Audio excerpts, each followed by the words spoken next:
divorce in CRNA school, in my humble opinion, happens when you go into CRNA school when things are already cracked. The pencil's already halfway snapped, it's just going to break the rest of the way. And that's really true no matter what you deal with in life. Similarly, a lot of divorce happens after kids, and it's not because the kids, it's because the relationship was not strong prior to kids. And you brought in a stressor into an already kind of cracked thing, right? And it's going to crack the rest of the way.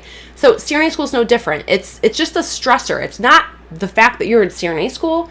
It's just a stressor on a relationship that if it's not already solid, might not be flexible enough to bend without snapping, right?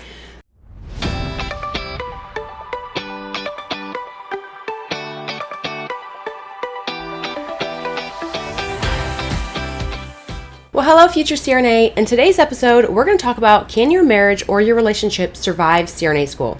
Let's get into it. All right, welcome back to CRNA School Prep Academy podcast. I'm your host, Jenny Fennell, CRNA, and today we're going to talk about a topic that I feel like brings about a lot of anxiety for newly accepted students when their mind starts racing and they start maybe listening to some naysayers or some people on social media that maybe say, oh my gosh, you're going to get divorced if you go to CRNA school. I've heard this more than once myself, and back when I went to CRNA school back in 2012, I was relatively newly married, a couple years into our marriage at that point, and I remember hearing the same statistic and being like, well, I guess we'll find out how this goes.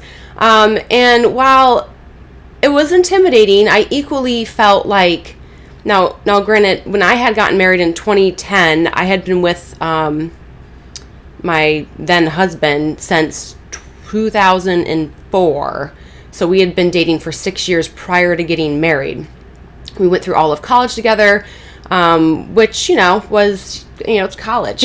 So that being said, I remember feeling very confident that we had a strong relationship. I remember feeling like, we've already been through, some ups and downs. We've already kind of navigated some really difficult situations. And while I was still very unsure how this was going to work out, one of the things that I know that I did well, which retrospectively I think I did well, but there's other things I didn't do well, so we'll get to that too, is that we talked about it. So number one, when you are planning for CRNA school, is that you have to include your significant other in that planning. You have to include them in your dreams, your hopes, your ambitions, right? And very early on when I was in nursing school and I was dating my boyfriend, now husband, I talked about CRNA school all the time. I shared and poured out my passion and my desire and my maybe the fact that I was scared, unsure.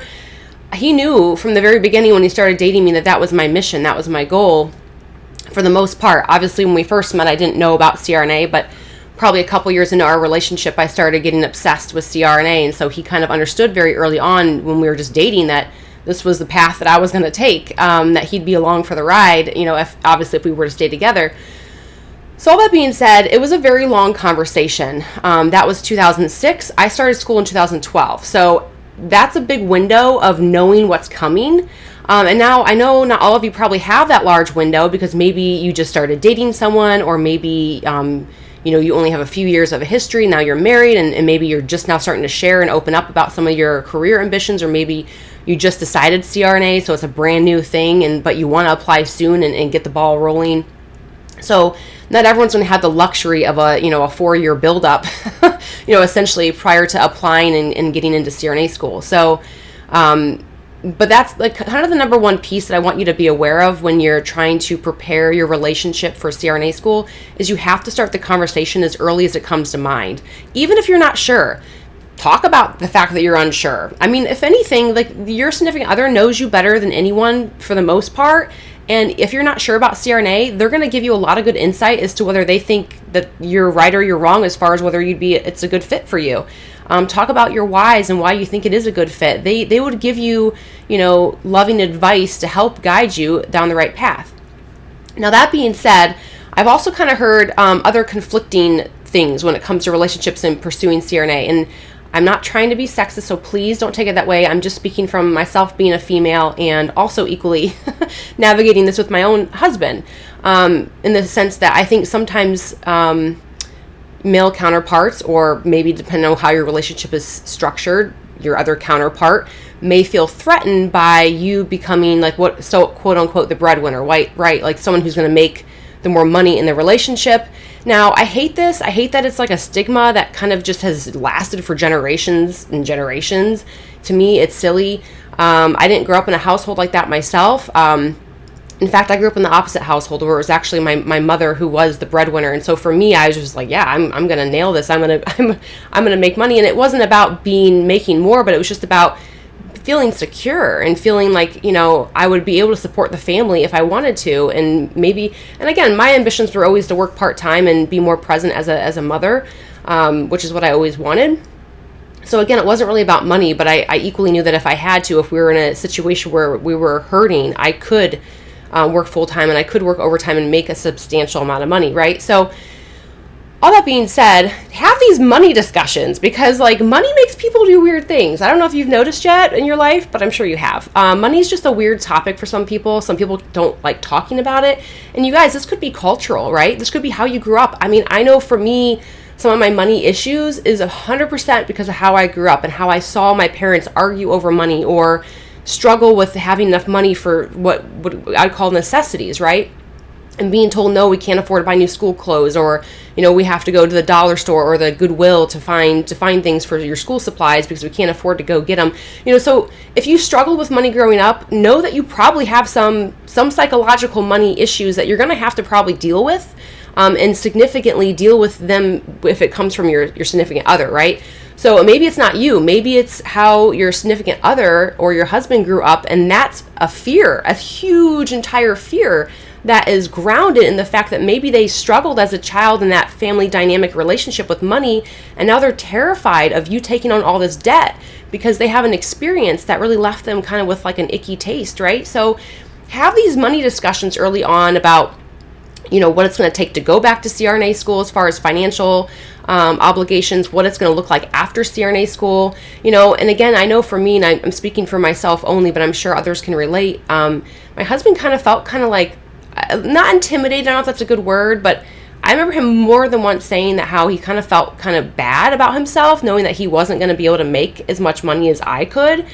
And at the time he told me that, this is again, I don't know if we were even married yet. And I was like, whoa, where is this coming from? We need to dig into this psychology. And turns out that's how he grew up, right? His dad was the sole breadwinner. His mom was a stay-at-home mom. She cooked, she cleaned, she kept a nice house. She was always there and present. And his dad brought home the bacon. And that's just what he grew up with. And that's what he thought was expected of him as a male, right? As a figure in the household. And so we had to dig into that type of psychology.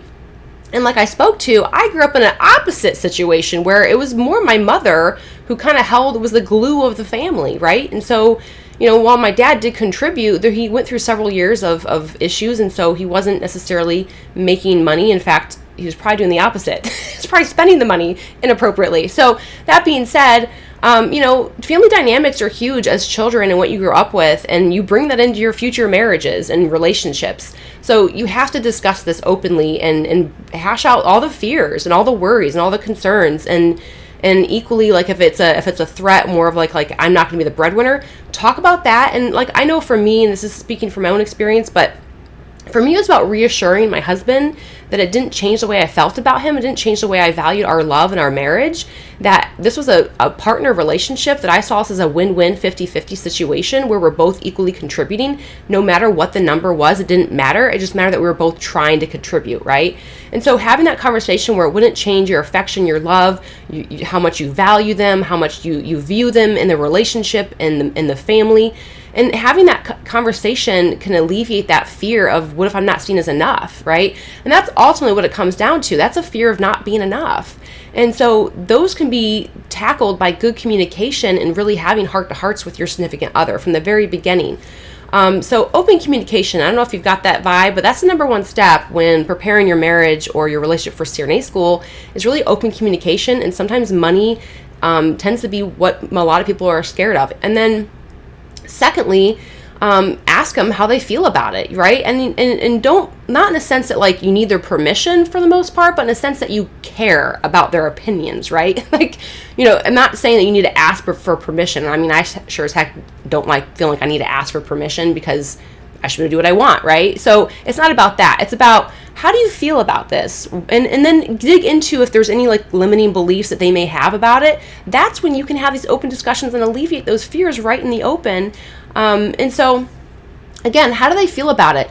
I've also heard situations where maybe so-and-so's not super supportive of it. I don't know why. Or maybe they're like, well, you can do it, but you're going to use your own money to do it. And it's like, but we're married. So again, these discussions need to be open and discussed from the beginning. And why is that? Why? And again, you guys, it probably has to do with how they grew up and how they saw their own parents manage money. And so that requires you to go to therapy, counseling. Like, that's maybe what it's going to take. But you need to have a very good game plan and a good support system. And if, your marriage or your relationship was not going to support you going back to CRNA school, that could be a really big problem, right? That could be a really icky thing that you deal with during CRNA school. And so again, the sooner you start having these conversations and understanding like where this is coming from and how you could try to handle it, the better. Hey, future CRNA, just another daily dose of inspiration along your CRNA journey. Today, I'm sharing one of our community members' success story. Congratulations, Amanda, on your CRNA success. This is Amanda's story. Amanda had 1 year and 3 months of ICU experience, 2 years as a nurse in the PCU first, charge and preceptor, and overall undergrad GPA of a 3.75 with a science GPA of a 3.5. She took a grad level advanced pathophysiology and a biochemistry online before submitting applications. She did not take the GRE and purposely applied to the schools that did not require it. In total, she applied to 5 schools. She interviewed at 2 and got accepted at both those schools. However, she was waitlisted first at 1 and then pulled off the waitlist just 4 days later. She didn't receive an interview offer at 2 of the schools and is still waiting to hear from the 5th school. However, she has already accepted her spot. It is a brand new program, and she will be in the inaugural class. So congratulations, Amanda. I'm so excited for you. Other things about Amanda's experience in her journey is that she invested in personal statement critique. She said that was a game changer. And she also had her resume critiqued. And she did 2 mock interviews, both of which were so helpful. She also said she watched all of the recorded mock interviews, utilized a 5-day interview challenge that we have in the Academy, the interview question bank, and so many more resources on CSPA. She's so nervous, but super excited for her new journey. Yay! Thank you so much for sharing your experience. Some big takeaways for me, you guys, is that Amanda, not only did she invest in things like a personal statement review, a resume review, and 101 mock interviews, she also took grad level pathophysiology, and she took a biochem course to kind of refresh her sciences. So I really feel like a lot of those things are great boosters for your overall application. And the interview is so critical and so important. So the 2 mock interviews, kudos to you for doing that. I also love how Amanda really deep dived into all the resources we had in the Academy. So excited for your future. Make sure you stay in touch and keep me posted. I'm rooting for you all the way to graduation day. Let's get back into the show. The next type of open communication piece that you need to have is just the change in responsibilities. This is huge for those of you who have children, or who just maybe are in a relationship, who maybe have a very specific role that you play. And I equally had a classmate who was in that type of marriage who, and again, this is how you were raised, is usually how this stuff kind of forms, you guys, just letting you know. But again, as a woman, that marriage dynamic, and which was complained about on many car rides to and from school, was that, the woman's to cook and clean, and the man comes home, puts his feet up, and watches TV while they run the household, right? Like, that was what was expected. And while it was never a problem prior to CRNA school, because it just equally, both of them grew up in situations like that where they thought that was the norm and they were okay with it, they embraced it. That was what they felt like love was between a man and a woman. And again, I'm not saying it's wrong or right. I'm just saying that was normal for them, right? But once CRNA school started, there was a lot of tension there because, she needed more help, and she couldn't go home and make dinner all the time, and she couldn't go home and clean up and tidy the house, and she got annoyed by it. She got really annoyed, like, you need to help out more and do more because I don't have the time and I need your help. And so that was a piece of conflict during their time in school and their marriage. They didn't have any kids, but if you can imagine throwing kids into the mix, if that was the dynamic where, when the significant other gets home from work, that they just relax and you do a lot of the household things to take care of the kids, maybe outside of school that's completely fine and you can tolerate that, but you might not be able to, you're not going to probably be able to tolerate that in CRNA school. So you need to have these relationship dynamic discussions prior to starting and try to figure out how you can rearrange your responsibilities. And if you have to rely on family to do that because your significant other is only willing to go so far, then you're going to have to go that route and discuss it with family and say, hey, I'm going to need some childcare help because we've discussed this as a couple and this is where we feel like we're going to reach our boundaries with what we're going to both be able to tolerate in school. And now which means we're going to need some extra help.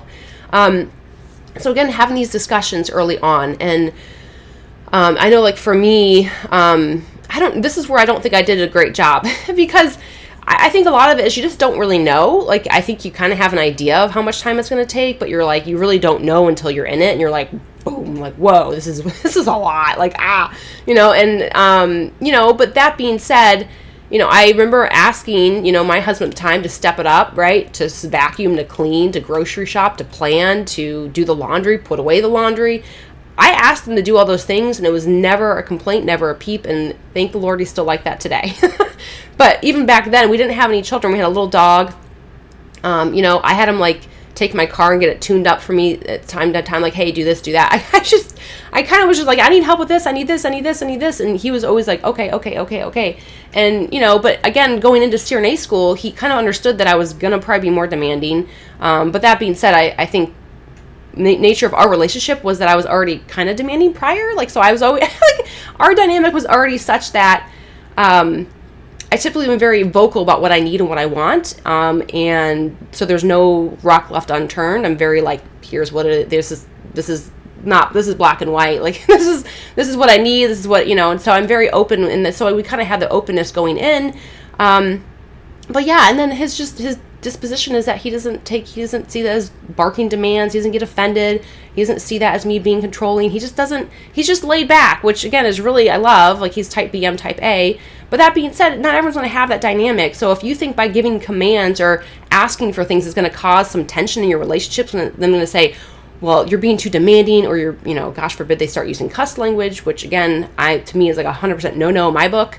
But again, these are things that we discussed prior to even getting married. I remember saying we were dating, because again, I heard this growing up, but I just this is not okay.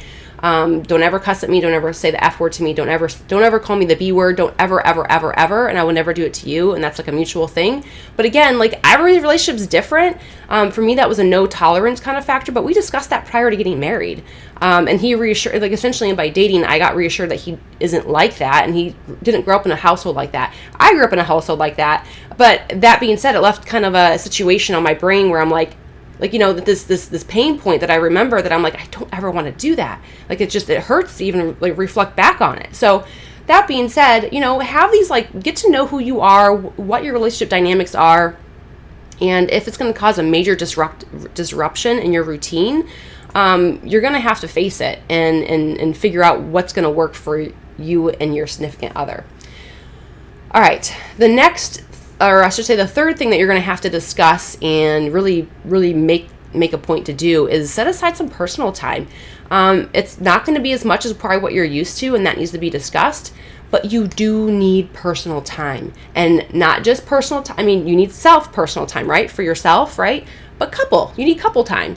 You need to maintain that relationship. If you just flat out neglect your significant other the entire time, and it's not going to pan out well when you continuously ask for more and more and more, but you don't give anything in return. So the only thing you probably can give in return is just some set aside some personal time for you and them to have that relationship still, right?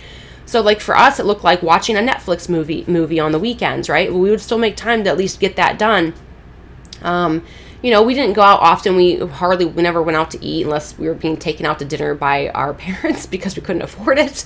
But if we had an anniversary or a dinner or a birthday, we would get a nice filet mignon steak. We'd get some asparagus. We'd grill it up on the grill, and we'd have a nice homemade candlelit dinner, right? So we still did things that felt like we were getting couple time, but it didn't look like it did when we were prior to school, right? We weren't going and doing anything fun. We weren't like getting couple massages or anything crazy because, again, budget was key. But we still found time to make each other feel special. So that's essentially what it takes. Is you have to, and I equally remember in school sometimes feeling like I had a hard time opening up emotionally about like the stress that I was under.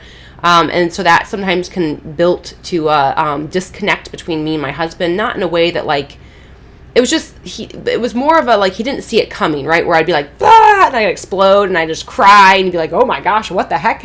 what happened? And it's because I didn't let him know leading up to that I was experiencing the stress, mostly because I kind of felt bad, like bringing him into that, versus like just trying to deal with it myself, which that was a mistake, right? So you look back on that and he would have been incredible. I think he felt hurt that I wasn't sharing these things versus me just sharing them and him being stressed with me. So, looking back now, that's probably something I could have done better. But just, I think the key with this entire episode, you guys, is you just have to really figure out your relationship dynamics, make time for each other, even if it's less than what you're used to or in different ways that you're used to. Make sure that you discuss the responsibilities and the routines with childcare and plan for that. And if you need external help, whether that's a nanny, whether that's mom or grandma and grandpa, brother and sister, whoever, to help you, you have to discuss these things ahead of time. And then know like what they feel about the financial burden as well as what it's going to look like when you're done with school. I know there were some couples that when I went to school, like their significant other, they were both nurses, and the whole plan was when the significant other was done with CRNA school, the other one was going to be a stay-at-home mom or stay-at-home dad. That was their ultimate goal. But you can see how they kind of talked about this beforehand and had a plan, like, we're doing this because we're equally both going to win when we're done, right? When we're done, you get to have the job of your dreams and I get to stay home and be a stay-at-home dad or a stay-at-home mom, whatever it is. And so they were in it together in that sense, right? They both had a plan after school of what their lives were going to look like. Even if that's not the case, even if the other person doesn't want to stay home, maybe after you become a CRNA, it's going to allow the other person to work part-time, or maybe change jobs altogether. Maybe right now they can't change their career because they're kind of set because they need the money. But now once you become a CRNA, maybe it's going to give you the financial freedom to allow them to explore a little bit and try new things and find a career they're actually happy in. So include your career plans with them and see how it's going to benefit them. Because again, we're all in this together. It's a collaborative effort. And so that's another thing to keep in mind. And then lastly, I'm going to leave you with the fact that, divorce in CRNA school, in my humble opinion, happens when you go into CRNA school when things are already cracked. The pencil's already halfway snapped. It's just going to break the rest of the way. And that's really true no matter what you deal with in life. Similarly, a lot of divorce happens after kids, and it's not because the kids, it's because the relationship was not strong prior to kids. And you brought in a stressor into an already kind of cracked thing, right? And it's going to crack the rest of the way. So CRNA school is no different. It's just a stressor. It's not the fact that you're in CRNA school. It's just a stressor on a relationship that if it's not already solid, might not be flexible enough to bend without snapping, right? So therapy is ultimately what I'm getting at. If you think you need to go the route of therapy, I equally have a good girlfriend of mine, and her husband, like, he just doesn't want to talk. I mean, it's just never been his thing. And it's funny because they dated in college, and I remember even thinking, and he's also someone who would sit on the couch and watch like 6 hours of NASCAR and drink like, I don't know, a 12-pack of beer. I don't know, but I was always like, huh? I don't know. But again, that worked for them. And now that they have kids, it causes a lot of tension. Like, get your butt off the couch and help me kind of thing, But I'm like, well, he was like that when you dated him. So what did you think was going to happen? And she knows that. And I love this. She's been my friend since we were like in first grade. So she's like a really good friend of mine. But all that being said, she got so fed up with the fact that he wouldn't talk to her about like her issues within the relationship that she started going to therapy. He refused to go to therapy with her. He doesn't want to go. But yet he like, and she's like, well, would you want a divorce? No, I don't want a divorce. I just don't want to go to therapy. I don't want to do it. I feel fine. I'm perfectly happy. Like, he was perfectly happy. Like, him, who's like in his own little world, totally happy. And she's like, what? Are you crazy? So she just started going to therapy herself, and she's much better for it. So I think the moral of the story is, depending on the person, you're not always going to get win-win situation, but the best you can do is help yourself cope and adjust. And so, like, for her, I think this has saved her marriage by her getting therapy, by her having someone to talk about her emotions about, because he won't do it. I know that doesn't sound like the most ideal, but versus a divorce, it's the best situation they have, right? So don't be afraid to get therapy. Don't be afraid to try to, I think ideally you want your spouse to go with you, right? But if that's not the case, don't be afraid to get it just for yourself. And I'm only speaking because, and I probably would never have thought of that prior to now having my friend deal with this issue over the last few years since they've had children. And again, this was never an issue prior to them having children. It was just never an issue. But now that they have 2 kids, like, she's stressed beyond belief because she's taking care of horses, and like they have cats and dogs, and now 2 kids, and he travels all the time, and she's just like, and she works full time. She's like, blah, I can't do it all. I'm so stressed, and you're not helping, blah. And like, so she feels alone, right? And so, but he feels fine. So it's just like, I don't know. I'm just speaking from the heart, in that, you can get through CRNA school intact, but you have to know how to use your resources that are available. And if that means therapy for you, then I think that's what you need to take advantage of, to try to get therapy. All right. Well, I hope you guys enjoyed this episode. I hope this reassured you that this is more than capable of getting through CRNA school married. I didn't know anyone who got a divorce in CRNA school. There's only one person in my entire class that I didn't get a divorce, but they definitely didn't do a good thing in their marriage, which is they liked in their classmate, and I'll leave the rest for imagination. But that being said, it wasn't the first time. If this happened prior to CRNA school, come to find out that this was an ongoing theme for this person and this other person. So, that's what I mean. CRNA school was not unique. It was just who they were prior to CRNA school, their relationship issues prior to CRNA school. So to me, it wasn't like shocker, because when I found out that this was not a first time thing for either one of them, and that's just then I was like, not a shocker at all. I'm like, well, that's not surprising. So that being said, think about the hard things prior to school and address the relationship issues head on. I even knew a classmate who was in, like, they weren't married, but they were just dating, but it was not going so well, and they were always fighting, and he just decided, well, I don't need this stress during CRNA school. You're gone. And he just dumped his girlfriend like the week he started CRNA school, and it was the best decision he ever made. So I don't know. I hate to like be that Debbie Downer, but like, think about those things. Do you want a stressful thing that you think is not savable prior to going into school? It is just the reality you might have to face. And there's lots of fish in the sea. It might not seem that way, but then the funny story too, and I'm going to end it after this, I promise, is that 2 of my classmates also got married after CRNA school. So they met in CRNA school and got married after CRNA school, and they now have 4 kids. Happily married. They're the cutest couple ever. So love does await if you're like, man, but so that's a happy ending for all of this. So you guys enjoy the rest of your day, and thank you so much for tuning in. I appreciate you. See you next week. And until then, take care. All right. Bye-bye.